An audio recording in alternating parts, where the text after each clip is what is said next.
Hello everybody.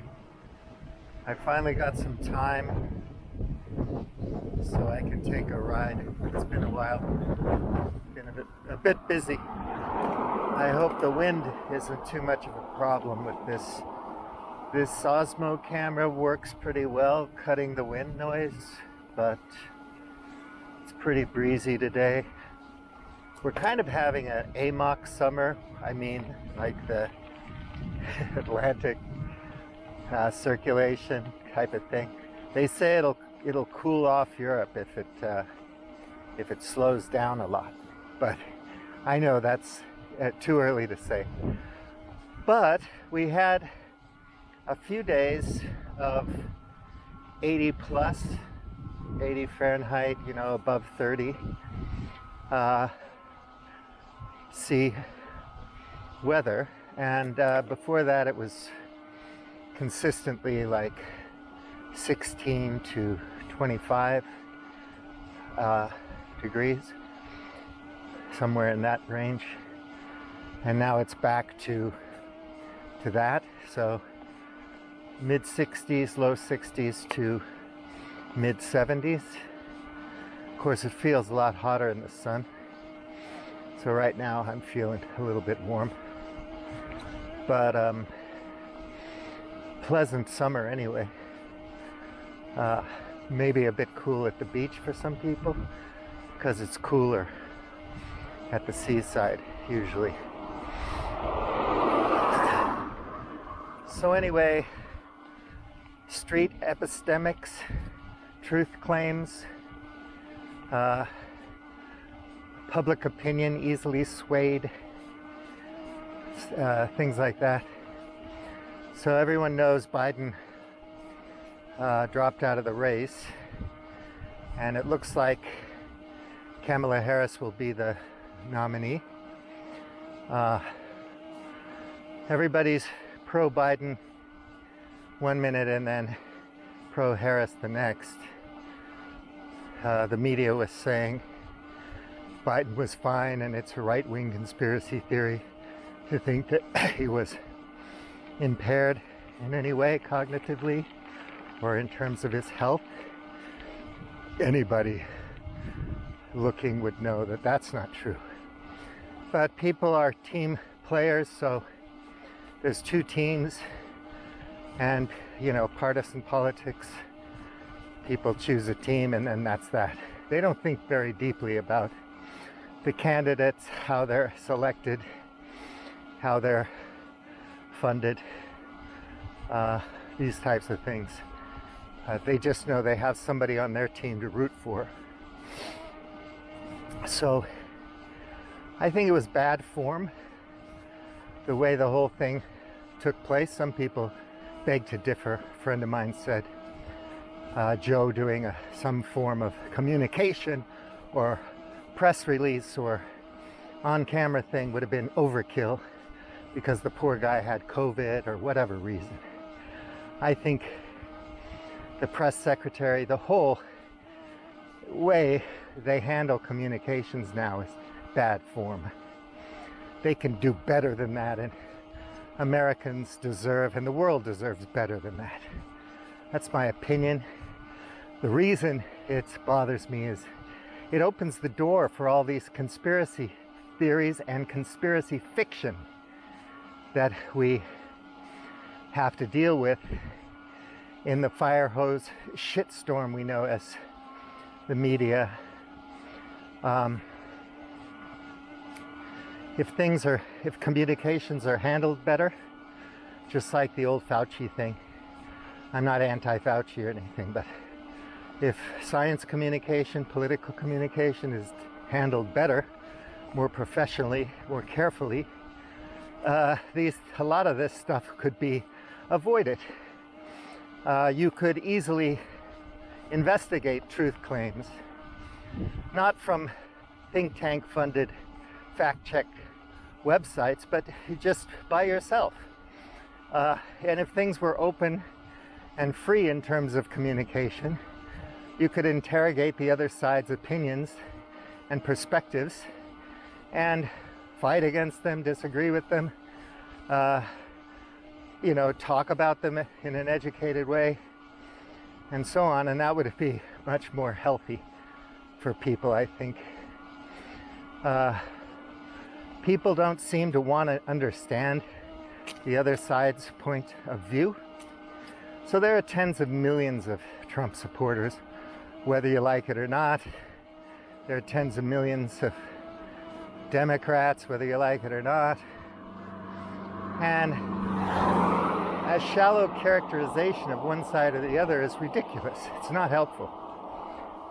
Straw manning the other side is ignorant.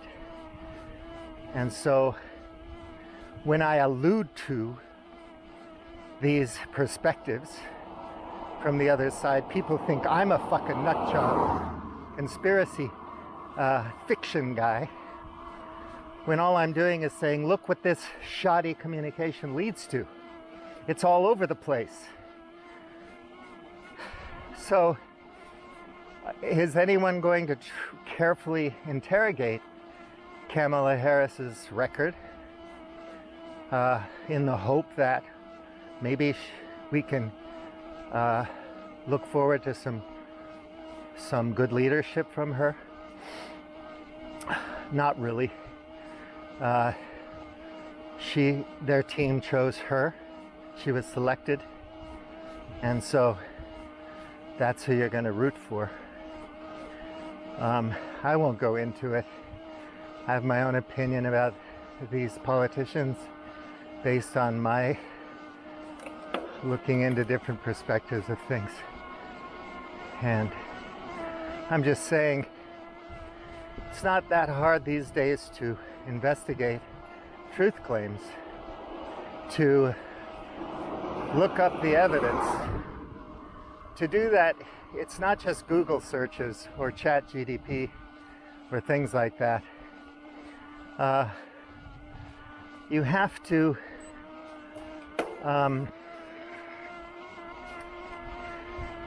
find good sources.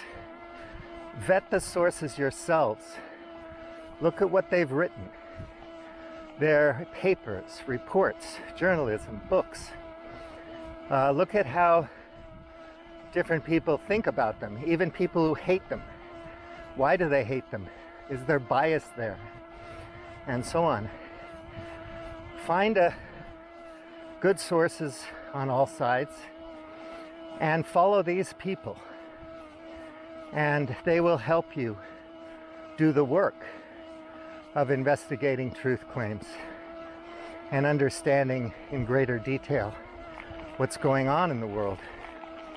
Maybe most people think they do that, but maybe not well enough, because we all get locked into our media streams, our silos, our bubbles, information bubbles, and then we think, oh no, I'm not like that, but we are. I got all caught up emotionally in the Russiagate BS when Trump was running the first time, because I don't like Trump. I think he's a con man. I think he doesn't have the kind of character I would want a president to have. Not to say that anybody has ever been that great, maybe a few, because all leadership in the United States is captured by the corporate game players, and that's my opinion. I think there's billions of books on it and plenty of decent lines of evidence pointing to an oligarchy, describing neoliberalism, and so on. You don't have to go old school, talk about the 19th century philosophers, or even the 20th century political philosophers or economists to understand that. Anyway, so I just know that Obama disappointed me a great deal for many reasons. I won't go into it. I'm not going to get too excited about Kamala Harris.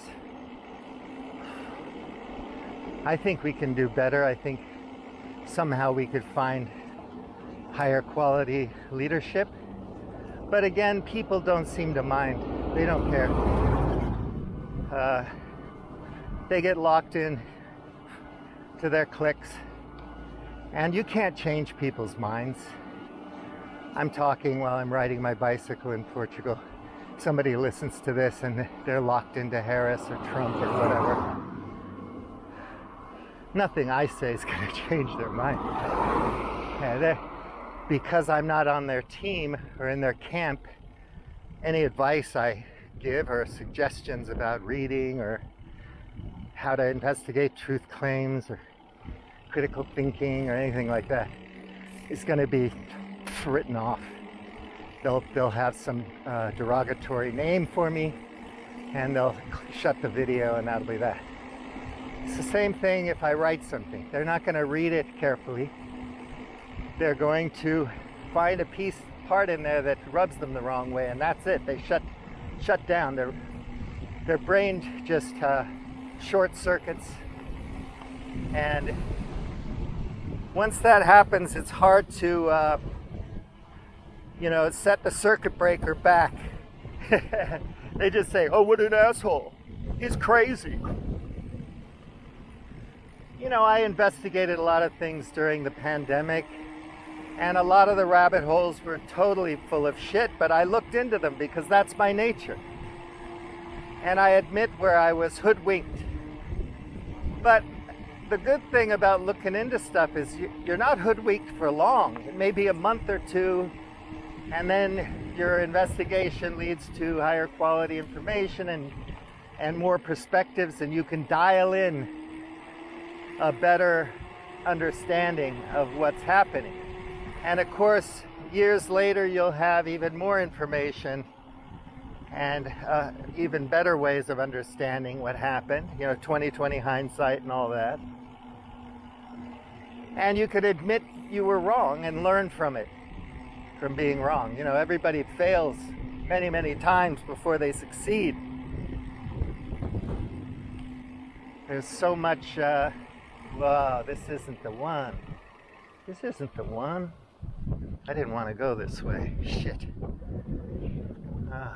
The wrong gear to just turn around. Damn.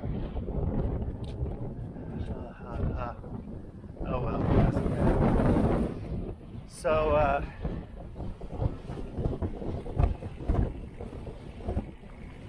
you keep trying, you keep learning from your mistakes. If you believe something that was ridiculous, you learn from it. So you get a win, your guy gets elected, and you think everything's perfect. What did Joe Biden fumble? I mean, nobody keeps their promises in politics. They say things to get votes. So if Kamala Harris poses as a peacemaker, just like Biden did, doesn't mean that when she's in office, she's going to be a peacemaker. She'll get co-opted and absorbed into the military-industrial complex, in other words, the war economy, and she will toe the line because that's what you do. And the people in Congress aren't going to let her not toe the line. Even her enemies toe the line when it comes to things like that. Everybody wants the stock market to go up. So, but she might get some voters out from the group of people who find what's happening in Gaza to be a horror story. And of course, there's more censorship now. People stick to their information bubbles ad nauseum. You can talk about that forever. Never goes away. And soon the algorithms will be programming themselves and feeding back into a system that's biased. And so we're going to get nothing but biased information. So for now, you can investigate truth claims and have a fairly decent epistemological journey while you look for evidence for things. Oh my God, But in the future, it's going to be much harder. Think of a totalitarian state where all information is controlled. I mean, it's like 2024 as opposed to 1984, right? And those days are coming because the power to do that is here. Also, we don't have agency in the world. The powerful, wealthy people have it. And certain leaders have it. But our agency is very small compared to theirs. What we can do to affect the world is tiny. Of course, what you can do to affect your family is huge, and friends and community. But on the global stage, the way things are run, we have no power. And the people in control, the people who do have power and agency, are managing the system to benefit themselves. And that's just, come on, that should be obvious. That shouldn't be a controversial statement. I mean, how much do these oligarchs and billionaires and so on, corporate leaders, really care about you? I mean, there's so much evidence over way over 100 years of malfeasance, of criminality, law breaking, corruption, through that whole class of people. And it never ends. And, much has been written, for God's sake. But people don't seem to give a damn because we feel helpless. But it's easy to play the hope card, give people hope. Let's be hopeful. And everybody wants to be hopeful because human beings are true believers. We're wired to believe. We love to believe. We want to believe. Just believe. Ted Lasso. I'm a football coach, but shit, yeah, I can coach professional soccer in England. Yeah. It's a funny show. I love it, but come on, give me a break. But we want to believe.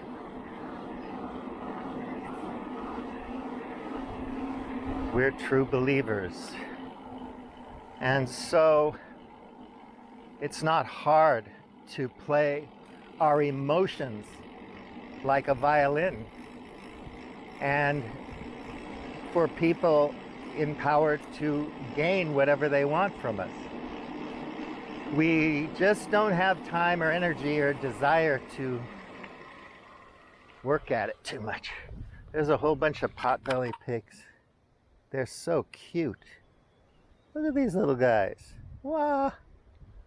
So many chickens and tons of little pigs. Wow. That's cute. No zoom on this, so hope you could see that.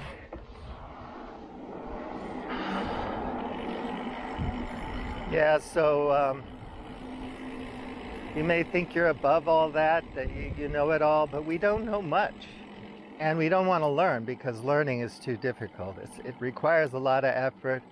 You have to put a lot of your calories and time, energy into studying, learning stuff. It's really not fun. We have other things we want to do that are more fun, and things we have to do just to survive, just to pay the bills. So I don't hold that against people or anything like that. It's just the way it is, unfortunately. So for me, from my point of view, like, you read a whole bunch of books and stuff, what good does it do me? None. If I had spent the time I've spent reading books on just focusing on money, I'd have more money to enjoy, 5-star hotels and whatnot, and take pictures of really nice meals and put them on Facebook and Instagram. And the other thing about this pathology, I'll call it that, the fitting in American psychopathology, is that the only way you can have friends in our world is to fit in. And even if they're not real friends, like they wouldn't really take a bullet for you or anything, but you know, they're friendly towards you and you spend time with them, quality time. You can't be totally honest or complex in your thinking and maintain friendships with most people. They will think you're a downer. Even if, 20 hours of the day, or let's say 8 hours of the day, you're not a downer. But, anything you say that's a downer, that's a negativity bias, and they'll say, wow, that rubbed me the wrong way. I don't like it. It cancels out the 8 hours of happy time conversation you had with the person.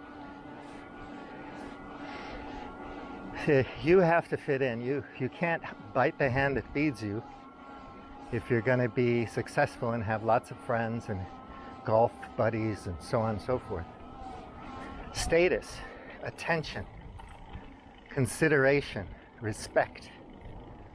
To have these things, you have to fit into the normal kind of mainstream opinions and ideas and emotions, because people will be very uncomfortable if you beg to differ in any way. You're argumentative, or you're a bitch, or you're nuts. What you say is garbage. There are a lot of people who like to inquire and interrogate things. And I'm not talking about those people because they're a minority. If you find a good friend like that, you're lucky.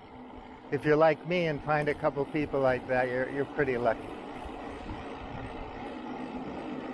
So in the old days when I was happening, when I had things to offer, I was like on the success track and all that kind of thing. I knew a lot of people. I had a lot of friends.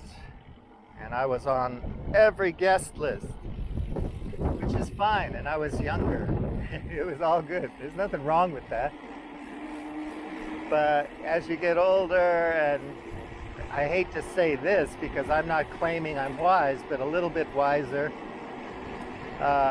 you have fewer and fewer opportunities to connect. Unless you have something people can get out of you, like on social media would be like, you can tap into their huge audience and grow your audience or whatever. Or people think that by hanging out with you for lunch, they're gonna get some good jokes or something, a drinking buddy or some good advice on how to make money or whatever.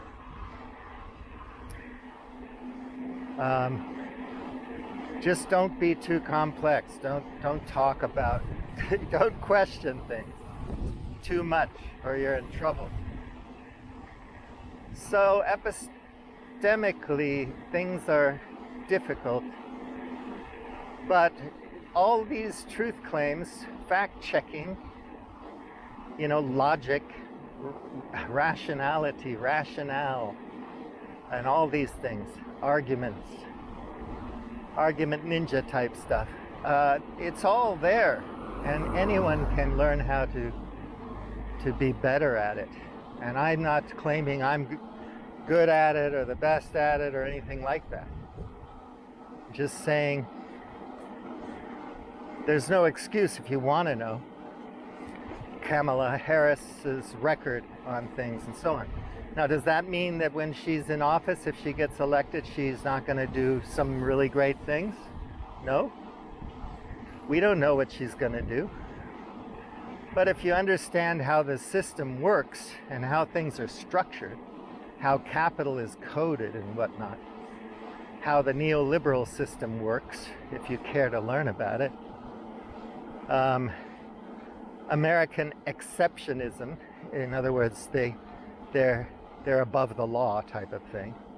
They can break any rule when they choose to, because because America's powerful. It's the hegemon, dollar hegemony, in some sense very culturally dominant, because as you travel around the world you see tagged surfaces and hip-hop this and whatever. You see all kinds of, fashion, movies, entertainment, music. Obviously, the U.S. spends a lot on its military, and it can bomb anybody. And it supports all kinds of things. And you should read American Exception. Aaron Good and what's the other guy? Perkins? I forget. It's comprehensive. It's really interesting. And you can investigate the claims they make. And they have great sources. It's a very well-researched piece. It's not hard to read. But we tend to think America's holier than thou, and it's doing, like Sam Harris, it does things for the right reasons.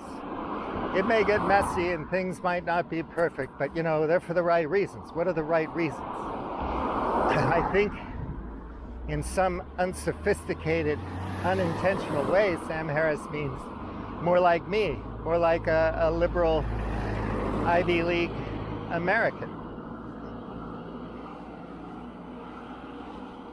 So by that standard, if they have to force Afghanis and Iraqis and anybody in the world to, American Fruit Company, whatever, to toe the line, if they go and take over Hawaii and the Philippines, let's say the Philippines was a state or a territory of the U.S.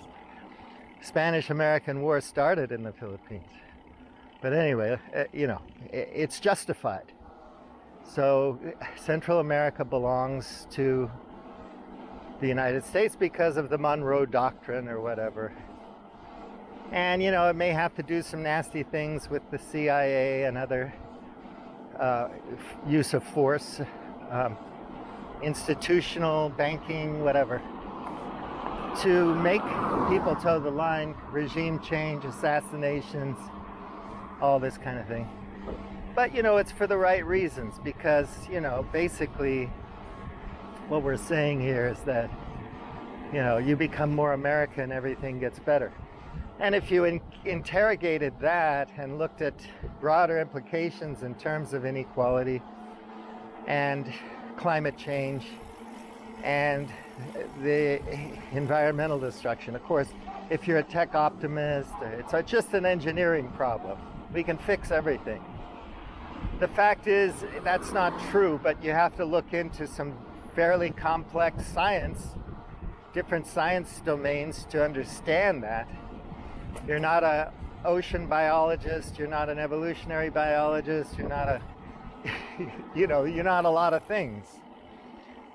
And so it's hard to see how these complex emergent systems and complex systems work and how that affects people. And also in terms of deep time, like if you go back hundreds of thousands of years to the, advent or dawn of our species, not hominids, that's millions of years. All of them are extinct except for us. The fire ape, the storytelling ape,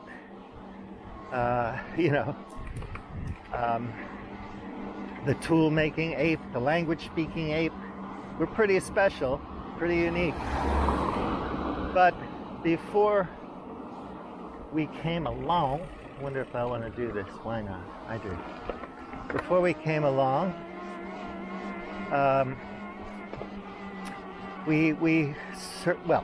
our species was around for a long time, and we existed in stasis, in harmony with nature. It's not like we were trying to. We were just being our animal selves, and we were much, much more a part of our habitat than we are now. Now, since Enlightenment philosophy and whatnot, or even before then, you can look at Plato and whatever. But we tended to think that we have dominion, and of course that's a religious thing as well. We have dominion over the earth, and Everything was put here for us to exploit, to use in whatever way we want, and that wouldn't have any impact on the world or on our circumstances. So we have this pro-growth ideology where, oh, there's plenty of lithium, there's plenty of copper, there's plenty of oil, there's plenty of everything. You know, the only thing that matters is who controls it. The sources, you know? We can mine the bottom of the ocean. It doesn't matter if there's deep, dark oxygen down there, or how important the floor of the ocean is to the greater ecosystem of the planet. We don't care, you know, just bring it up. Mine that shit. Make stuff. And make sure that our side is making it and controlling the resources. You know, Congo, Guatemala, anything from Venezuela, which has resources, to Nicaragua that doesn't. If there's a threat to somebody's profit stream, it's a big deal. So, and we think it doesn't matter, you know. A lot of people say that. Oh, you're crazy. We got plenty of everything. You know. Well, actually, there's a lot of research that contradicts that. But you don't care because it doesn't affect your life. That's bad news for 10-year-olds.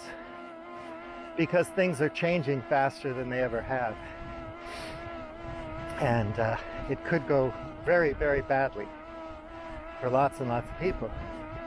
But anyway, forget that, because it might happen it might get really nasty in 5 years or 10 years, who cares? Or we could have a nuclear war tomorrow, whatever. You know, what will be. I can't control it. Well, if you are that detached and stoic about it, not in a good way, not stoicism in a good way, but if you're that detached and don't care that much about these things, then why have an opinion? What do you care who's president or not? Do you really think, well, you think it's going to make a big difference for you for some reason, but you won't interrogate the policies, the records, the ideologies, the way these people think, the pressures they have, who they work for actually, what they have to do to get power, to keep power, whether it's AOC or some conservative ultra right-wing guy in Congress, you know, Marjorie Taylor Greene, or some religious fanatic. You don't care because they're on your team. So in that case, I would say that, you know, expressing your opinion would be a waste of time for you. You know, just cheerlead for your team, show up at the game. That's enough. And the rest of the time, like most people, just go about your business. Nothing's perfect. But when I look around the world, I see how much more violent the United States is than any other country. Oh yeah, you can look at Honduras and so on. Per capita crime and all that stuff. That's true. Then you can ask yourself, why is it like that? What are the preconditions? What are all the conditions? What are all the causes, complex causes, the myriad of causes that make it that way? Why do these gangs exist? What market do they serve? Why do Americans want to do drugs? Why do they want to buy this shit? What compels them? Are they satanic, evil, possessed? What's wrong with them? Forget about Gabor Mate and Robert Sapolsky and all these people. Just think about it. You have a baby. Of course, you're perfect because you're this brand of Christian or whatever. and you know how to raise kids right, bad things happen to good families. Whatever happened with this Cook deal and the Trump assassination attempt, we don't know. At some point we'll know. Right now it's just a nut job, like most of the shootings in the States for NRA types are just committed by random nut jobs. What can you do? You can't do anything about that. Guns don't kill. So,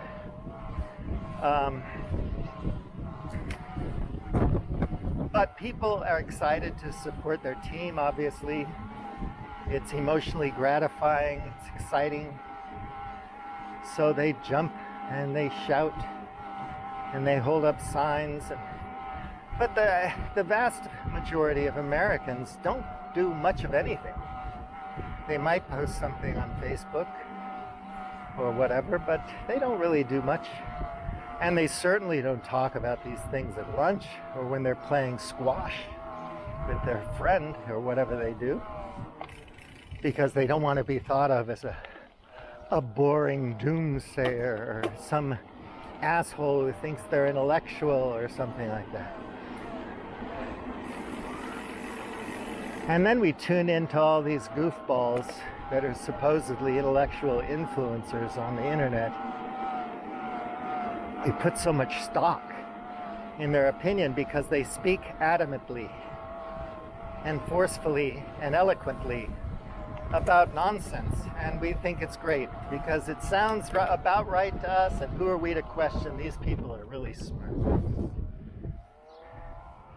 and we're idiots. I like this restaurant here, Taberno di Malanvina. Wow, they have the best grilled meat at that place. Have to make a reservation. That is really one of my favorites around here for grilled meat. So there you have it. You know, Zuckerberg put out a memo to censor things with Zionism in it. People are talking about Zionism because we're talking Israel here. Nobody wants to know how Israel was created, why it was created. They want to understand European guilt for the Holocaust, the broader context, the history, and so on, for the reasons I stated earlier. But so he's a powerful guy with agency, and he can censor things on his platform. So can Elon Musk on X. And even if Jeff Bezos says he doesn't have any editorial oversight for the Washington Post, that's bullshit. He's the boss. If it's not going the way he thinks it should go, he'll put somebody else in there that will do things the way he wants them to be done, because he's the owner, for God's sake. So yeah, when you read these conglomerate-owned or corporate-owned or billionaire-owned outlets, you have to take that into consideration. So when you read them, you have to look up the journalist. What's his record? What was he saying 10 years ago or before the Washington Post was bought by Bezos? Has he changed his tune? Why? He or she or it or they. And then you think, are they trustworthy, or are they just careerists who are going to say whatever needs to be said to keep their job? Whew, I like it. I like that valley down there. I like that hill across the way. It's a nice hill. It's good to go down there and go up there,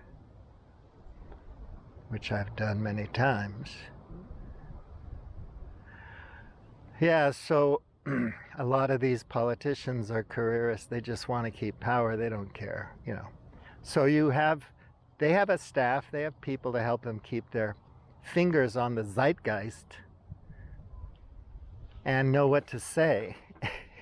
and know how far they can push just to keep power. And there's all these persuasion machines working for them, because donors through PACs, political action committees, put a lot of money behind them that can hire a lot of really clever people to create narratives and stories and punchlines and clips and slogans to make them palatable to Joe and Betty voter who don't interrogate things very deeply, to the cheerleaders, to the fans of the team.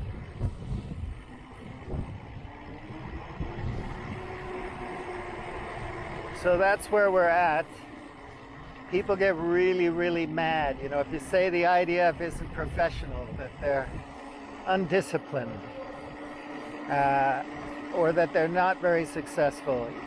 You know, honestly, how would Israel do what it's doing if it didn't have the full support, financial and material support of the United States of America?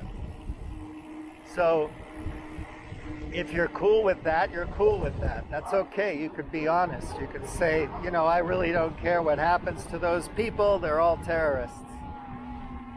But remember, that kind of dehumanization, what goes around comes around, that can happen to you, believe it or not. The movie Civil War wasn't just a joke, right? This is, I like the way they've done their house here. Casa Portaventura. They've done a good job, and they have a lovely garden. I like the way this guy has done his garden. I've seen him out here working, but it's nice. It's a little too, I don't know, what would you call it, English for me? I like things that are a little bit more permaculture looking, but it's still really beautiful, and the pathways gives me a lot of ideas. They have the stone there and the borders, the rock pathway. I like it. Beautiful view. This is a nice house, man. Very nice. So yeah, you might not have a problem with it. So you can come out and say so. And if it happens to you, because it can, like Civil War is a movie, I know, but you know, people talk about it all the time, and people are now saying that Democrats talking about Trump being an existential threat. An existential threat is a threat that has to be addressed because it's existential, for God's sake, even though we don't address climate change. But anyway, so some guy just stochastically, some random dude goes out and takes a shot. And it's the Democrats' fault for vilifying a criminal and an idiot and a cad and a con man. Is he an existential threat? I think American neoliberal capitalism is an existential threat to the world, but you know, that's my opinion. I said neoliberal, you hate me for that. I said capitalism, you hate me twice as much for saying that, because that's like the Constitution, that's like the good book. You know, that's a good word. Milton Friedman told you it was. Hayek told you it was. Ronald Reagan, Margaret Thatcher, blah, blah, blah. But anyway, so you come out and say it.